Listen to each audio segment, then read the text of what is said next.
Welcome to Questions Just Asked. I'm Chaplain John Ring with Hope for the Community, and I'm here to answer your questions. If you have any questions you want to ask, send it to John at hopelowcountry.org, and I will make sure I get it answered. And if you want to know what date I'm going to answer it on, just let me know in the email, and I'll make sure you know.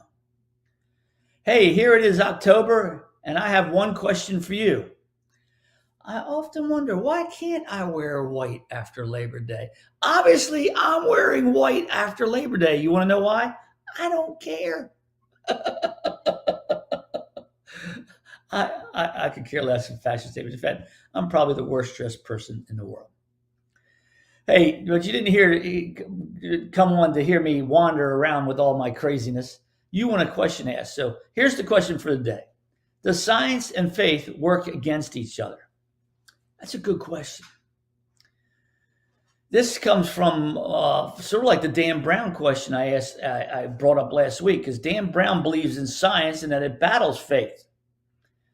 I'm also doing a Bible study on Wednesdays, if you can join us, on Exodus.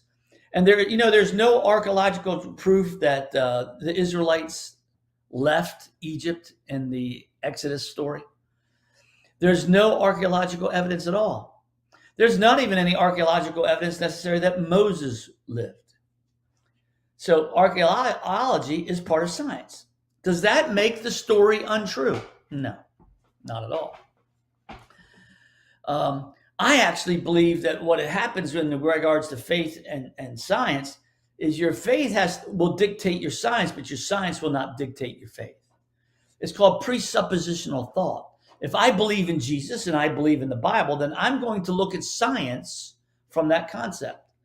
Let's take into effect the simple cell. At least that's what they used to call it when I was young. They don't call it the simple cell anymore. You want to know why? Because they got these new microscopes that can see things that they never saw before. And you know what they discovered? It's no longer simple.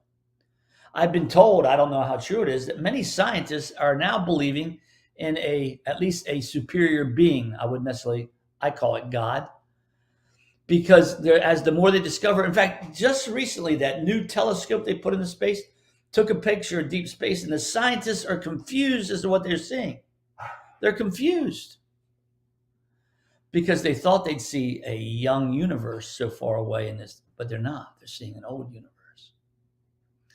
So to me, that says God.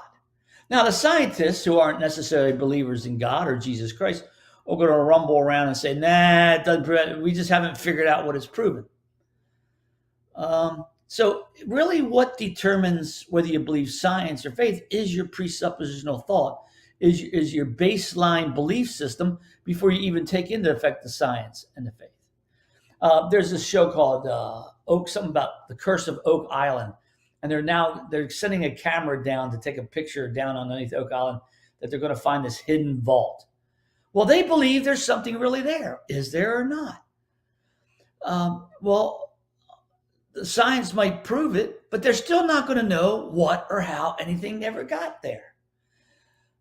So you really have to consider what you're thinking about in regards to science. I think this question was asked that science trumps faith. Not so. Not so. Science trumps faith because you don't necessarily have faith. Because you want to find something other than Jesus and God. So your presuppositional thought is the science will prove there isn't God. Where mine is the science proves God. Because why? Because that's my presuppositional thought. So you have to consider first, what do you believe about God? You either believe there is no God or you believe there isn't a God. And then you look at the science. Do not try to look at science. Doesn't have to prove the Bible for it to be true. That's another misnomer we have out there. Oh, the science has got to prove the Bible. No, it does not. Because we're talking about a God of miracles. A God, if we really believe in God, he can do whatever he wants, whenever he wants. So that's what we have to discover. I'm sorry for the shaking the camera. My dog's walking around and he's not paying any attention to anything.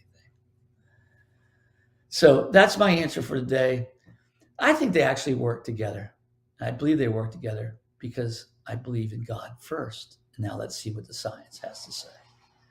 Anyways, that's my answer for today. Let's take a look at the question for next week. What is your response to, I like Christ, but I despise Christians? That ought to be a good one. I'll see you next week.